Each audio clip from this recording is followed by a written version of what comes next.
This episode of the Power Ranking Show is brought to you by BetOnline. BetOnline is your number one source for all of your betting needs. Get the latest odds, lines, and matchup reports for football, basketball, baseball, boxing, golf, and more.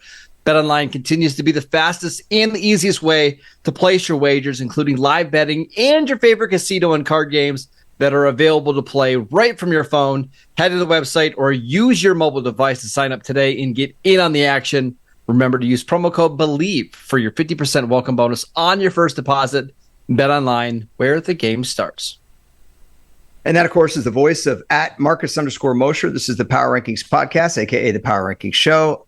And we've got picks to do today. It's our picks podcast. Hopefully you listen to our Power Rankings podcast. Yesterday, Marcus informs me, you guys know that I don't know the lines or the spreads beforehand. I just know that everybody likes to dunk on each other on Twitter. That's all I know going into this podcast. So if you're one of those people, if somebody made a mistake, you can acknowledge your mistake, but please don't dunk on them on Twitter. It's not going to make you feel good. I promise. Just you can dunk on me on Twitter. It's fine. It's not a big tell your friends, whatever, but don't dunk on people on Twitter. But you informed me something about a line. You don't have to tell me which game it is that was kind of surprising today. Yeah, we've got one of the lowest point totals I think I've ever seen, especially when you consider it's not weather related. We've seen some pretty low lines because of 40, 50 mile an hour winds or a lot of snow or a lot of rain.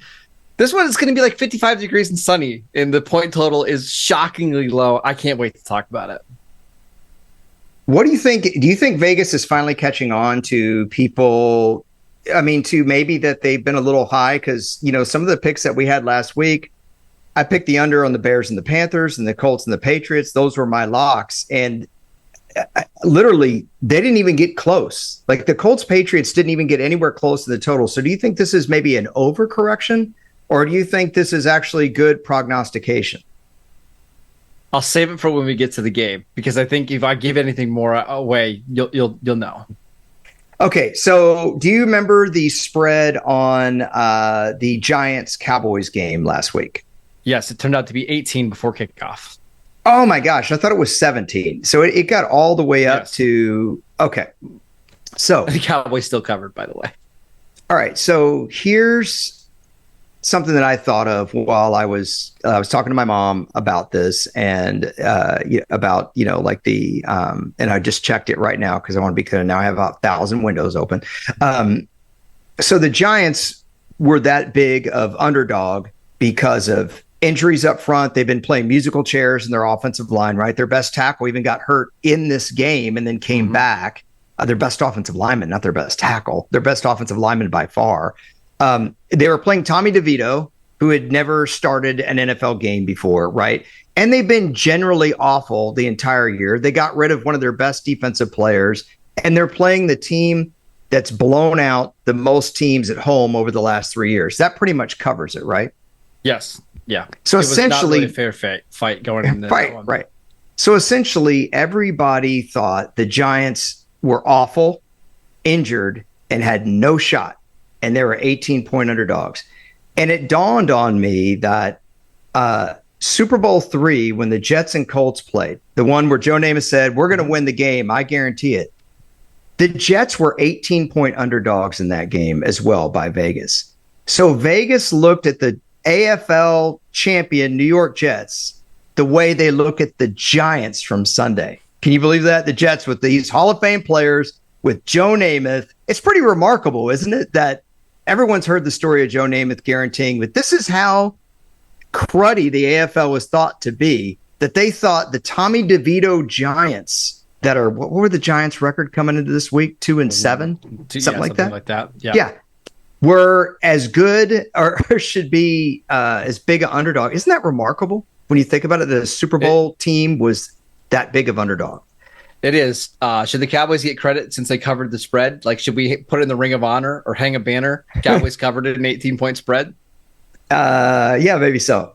And in case you guys don't know, the Super Bowl III is considered, I would say, with Mike Tyson getting knocked out by Buster Douglas. I'm trying to think of the other huge 40-1 odds in that one. Yeah. This is considered one of the greatest upsets of all time. And this is why that Vegas literally looked at the Jets like they looked at the Giants this weekend against the Cowboys. That is remarkable to me. It just dawned on me when I was watching the game because you never see spreads that high. But let's talk about some more spreads and some more point totals. What's our first game up? Great Thursday night football game. Bengals at Ravens. The Ravens are 3.5 point favorites. I think this is going to be a tight game, man. First of all, what are we looking at injury-wise for the Bengals? Because they had Hendrickson go down in the game last week. They played without T. Higgins. Jamar Chase was playing injured last week. Where are we at? First of all, picked up a new Trey Hendrickson card the other day. Which yeah, sweet. He's actually going to play. Now, I don't know how limited he's going to be, but he will play tonight. No Sam Hubbard. No T. Higgins, which certainly hurts there. And then on the Ravens side, no Marlon Humphrey, no Ronnie Stanley, their left tackle, and I believe Morgan Moses, their right tackle, is very questionable to play as well. It's a tough one to call. Wouldn't you agree? On a short week. That's why I lean Baltimore here. Baltimore seems like they're pretty good on a short week. They can be a real pain to play when you don't have a full week to get ready for them. It's at home. I think Baltimore's going to win this game. I think this is going to be a low-scoring game. That's what I think. This should not be a high total at all. This is 46.5. I'd go under that. I would go under as well. I think if you're going to 24-17 game. Yeah, if you're going to bet either one of these, first of all, I would walk away from this spread. I wouldn't touch it.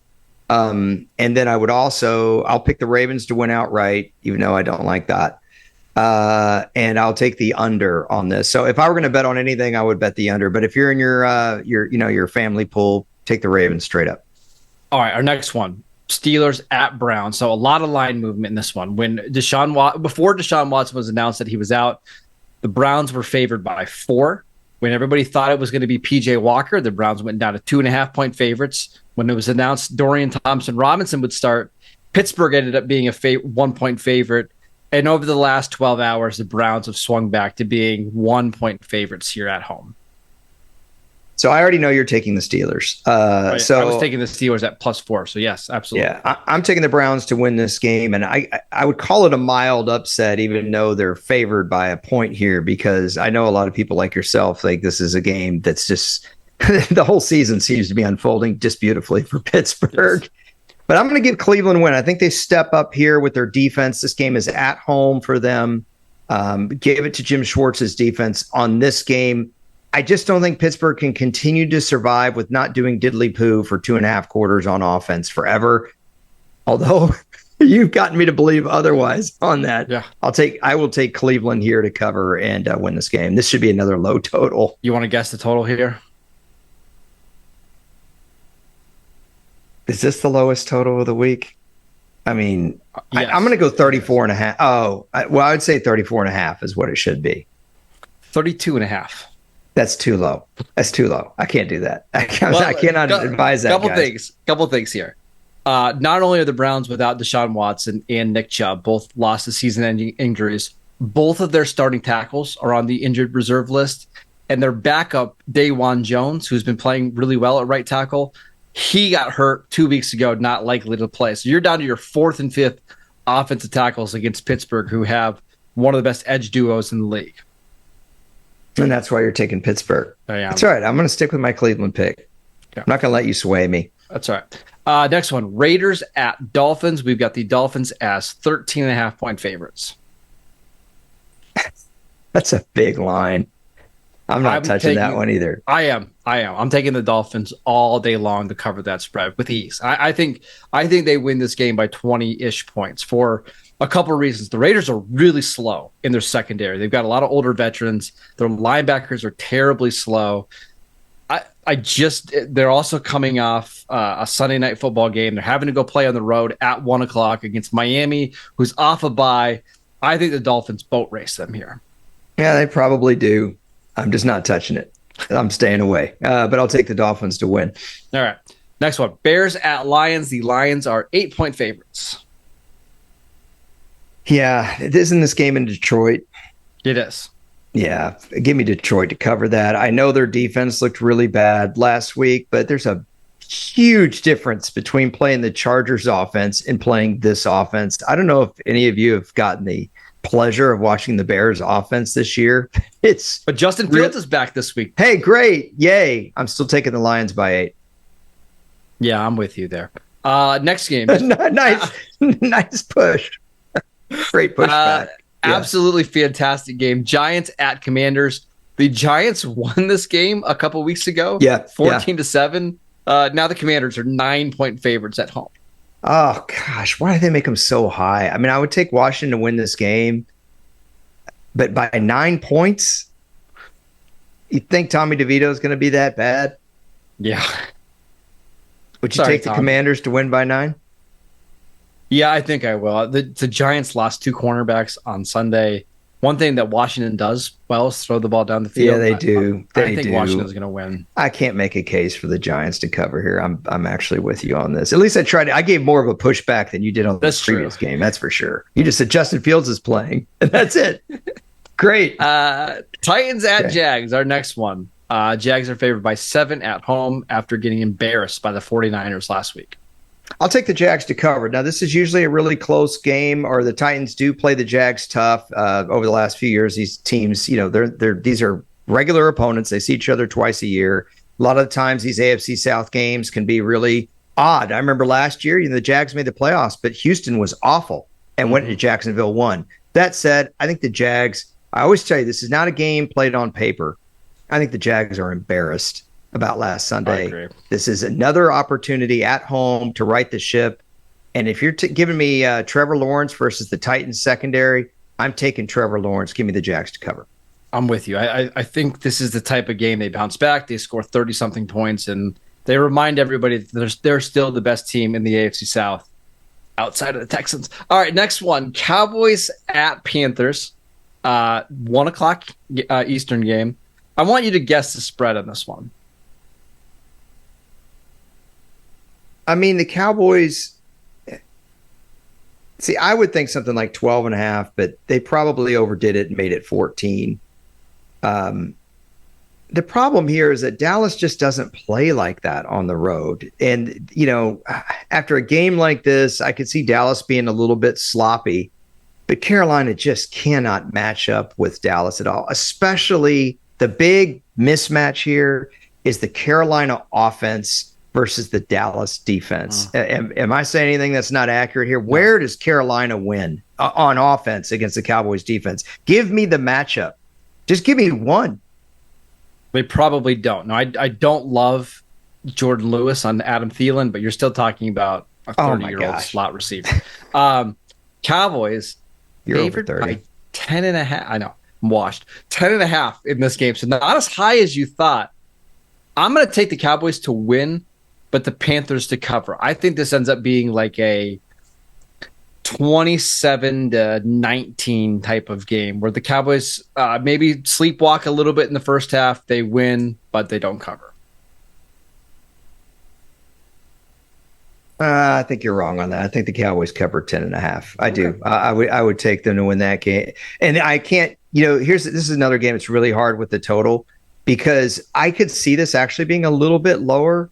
But what if Dallas gets a bunch of special teams and defensive turnovers and then they end up scoring 42 on you? And then at the end of the game, they let Carolina drive down the field and get a touchdown. And next thing you know, it's 42-17. Well, and that's the total's 42, which is pretty hilarious that you nailed it. So yeah, I would stay away from that total. It's just it's too low.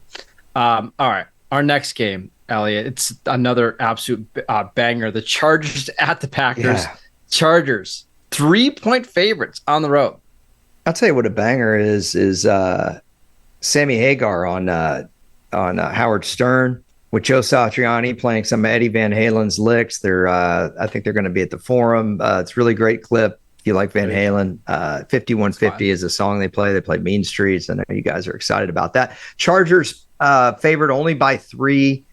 Even at Green Bay, I think the Chargers should be able to cover that. I think the Chargers at least win by 3. So if they don't win by more than that, fine, it's a push. Big deal. You got the joy of getting to bet on a game and have fun. I'm taking the Packers to win out. I knew you were. I could tell when you have a certain look on your face. I think you're wrong. What possible reason has Jordan Love given you that if Justin Herbert plays pretty well and that offensive line blocks up front, that Green Bay is going to be able to keep up. If Green Bay's defense stifles them, you're right. They could do it. I just think this Chargers defense can't stop the run at all this year. They were getting blown off the line of scrimmage in that Detroit game. I think Green Bay is going to be able to run the ball. I think they're going to be able to control the clock. I'm taking the Packers to win. I was really hoping you would say, but Justin Fields is playing. No, it's okay, Jordan let's go to Love. the next game. I know. It was a Cardinals. It's called a callback. Yeah. Okay. Yeah. Cardinals at Texans. The Texans are 5-point favorites, and I'm going to take the Cardinals to win outright. I'm going to take Houston at home to win. I'll take the Cardinals to cover. Obviously, the Cardinals are a totally different team now with Kyler Murray under center. But, you still look through the Cardinals personnel, and you know me. I'm not the one to talk a lot of personnel. Who wows you? Who on the Cardinals jumps out? You remember what you used to ask me about the Patriots? Hey, who do you put on the front of the media guide? Remember you used to ask me that? Yeah, but now we got Kyler. If you're not putting Kyler Murray on the media guide, who are you putting? James Conner, who's been hurt. Hollywood Brown? Great. Trey McBride? Okay. J.J. Watt? J.J. Watt, right. Larry Fitzgerald? Roy Green? Hey, I love Roy Green. I don't know if you knew about Roy Green, but he actually switched from defensive back to wide receiver later in his career. Hey, I like the Cardinals because I just think that Kyler played really well last week. Houston got talked up so much in the national media. They're going home. I just wouldn't be surprised if they're feeling themselves a little bit and they lose this game outright. No, and it's really good to see, but it is really good to see CJ Stroud have such a good rookie season. It's not like a deal where you have to switch positions, let's just say Roy Green, who had to start off as a defensive back and kick returner in 79, and they get switched to wide receiver in 81, a guy I don't know anything about. But go ahead. We've got our picks there. We differ just a little bit. All right. Buccaneers at 49ers. The 49ers are 11.5-point favorites. I'm taking the 49ers to cover this huge spread. I think they're back, baby. Yeah, I do too. It's a home game for them. Tampa has had some, I got to give Tampa this. They have had some nice road performances. I remember a week 4, they had a really nice little road win against Minnesota. I think they played pretty well against Houston on the road. They kind of got into a shootout and they lost it because CJ Stroud played literally and Tank Dell out of their mind to win that game. That was one of the more, I think, exciting games of the year, actually. But yeah, no way. I don't think the 49ers are going to get all bloated on themselves either. I don't even know what that means. Sounds weird. But I know that Kyle Shanahan talked about this, that when he finally, on the broadcast last week, that when he finally, or the broadcasters were talking about how Kyle Shanahan had told them that when he finally gave the 49ers credit and said, yeah, we're kind of a good team, they went out and lost 3 in a row. So I don't think they're going to get any full heads here. I hope you all got that word salad. Enjoy. Let's go. Next game. I like the 49ers to cover. Next one. Yeah. Seahawks at Rams. Now, these two teams played in week 1. The Rams destroyed Seattle. It's not going to be the case here. Seattle's going to win this game relatively easy on Sunday. Seattle at Rams. Now, wait a minute. You told me that you thought the Rams still could maybe make a little push. Why do you think they're going to just win easily? Well, because Matt Stafford said today about his thumb, he said, can you grip the football? And he said, no, not really, but I'm going to try. Yeah. Are you surprised Seattle's only a 1-point favorite? A little bit, but it should be 3.5, don't you think? That's why I think you just take Seattle here. On the money line. Yeah.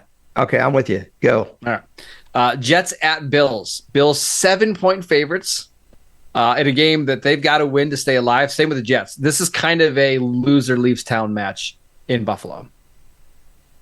I'm going to take the Bills to win. There's no way I'm touching that line for either team. The Jets' offense is so awful. I don't know if they'll score a point. But what confidence could you possibly have? Like you said last week with the Bills spread, that they just and the Jets beat them earlier this year, and the Jets are better defensively than they are. So I walk away from the total. I pick the Bills straight up. I thought this was the game when you were referring to the lowest point total that you've seen in ever. The point total for this game has got to be at most 38.5, maybe 37.5. 40. We're expecting fireworks in this game. That's too high. Wouldn't you take the under on that? Probably, yeah. I think the Bills probably win, but if they win, it's going to be like a 23-13 type of game. Yeah, I mean, honestly, I wouldn't bet on this game at all. We've given you plenty of games to bet on. This is not one of them. Take the Bills straight up in your family league. Next up. All right. Sunday Night Football. We've got the Minnesota Vikings against the Denver Broncos, two of the hottest teams in the NFL. Josh Dobbs against Russell Wilson. Broncos, 2.5-point favorites. I wish this game was in Minnesota. Yeah, but the Vikings are wearing their cool, like, matte purple colors that I love. Yeah. I'm taking the Broncos in this game, by the way. I think I have to, too. I think the Broncos win this by a field goal. They're only favored by 2.5. It's a pretty safe pick at home. This is another game where the total, Marcus, needs to be pretty low. If this is anything over like 42 and a half, you take the under all day, but I don't think it's even that high. I just can't wait for the Instagram post from Russell Wilson after the game that just says grit. Grit, yeah. Yeah. Streaking. That's too controversial for Russell. All right, last game. Monday Night Football. You're probably not going to get a better Monday Night Football game than this. We've got the Eagles at the Chiefs. The Chiefs are 2.5-point favorites. And I will tell you, I've already bet heavily on the Eagles to win this game outright. I'm not sure this game is going to be close, Elliot. I think it is, but I'm going to go with you here. At first, I thought about taking the Chiefs because this is the kind of game that Patrick Mahomes, Kelsey seem to just pull out of nowhere, and they're at home.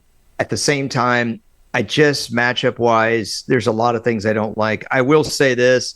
I think Kansas City's defense is going to show up. I don't think Devontae Smith and A.J. Brown are going to have free run and go wild here. So I do think it's going to be a close game, but I like Philadelphia to win. They don't need to cover the spread because Kansas City's favorite. Yeah, I just don't know how the Chiefs are going to score 30 points to win this game. And I think the Eagles will easily get there. I do. I know the Chiefs defense has been playing really well this year. They've been playing Russell Wilson and Brian Hoyer and Aiden O'Connell, like some really bad quarterbacks. This I don't know. I'm taking the Eagles here. Okay. They played some decent quarterbacks too. They haven't played all bad quarterbacks, but yeah, I would definitely take Philadelphia. Justin I'll go Fields, with you on they that. played? Yeah. They did, actually. So, they gave up 40, or the Chiefs scored 40 points in that game. All right. Let's review our picks real quick. I got a thought, and then we'll get your final thought. Okay. Bengals, Ravens, we both like the Ravens to win outright. Maybe stay away from that spread. Steelers, Browns. Elliot's going to be wrong on the Browns this week. I'm picking the Steelers. Raiders, Dolphins. I have no problem at all taking the Dolphins to cover that massive spread. You like the Dolphins to win as well. Bears, Lions. We like the Lions to win and cover. Commanders, Giants. Don't bet on this game, but take the Commanders to win. Titans, Jags. We both like the Jags to win and cover. Cowboys, Panthers. I like the Panthers to cover. You like the Cowboys to win and cover. I'll take the Cowboys to win, I guess. Chargers, Packers. I like the Packers to win. You like the Chargers to win and cover. Cardinals, Texans. You like the Texans to cover. I like the Cardinals to win outright. Bucks, 49ers. We both like the 49ers to win and cover. Seahawks, Rams. We're both taking the Seahawks, correct? Yes. Okay. Jets, Bills. We're both begrudgingly taking the Bills to win, but do not bet on that spread at all. No. Vikings, Broncos. We both like the Broncos to win and cover. Eagles, Chiefs. We both like the Eagles to win outright and to cover that spread. You got it. So here's my final thought, man. I already alluded to it in the preamble. We talked offline right before the pod about this. Broadcasters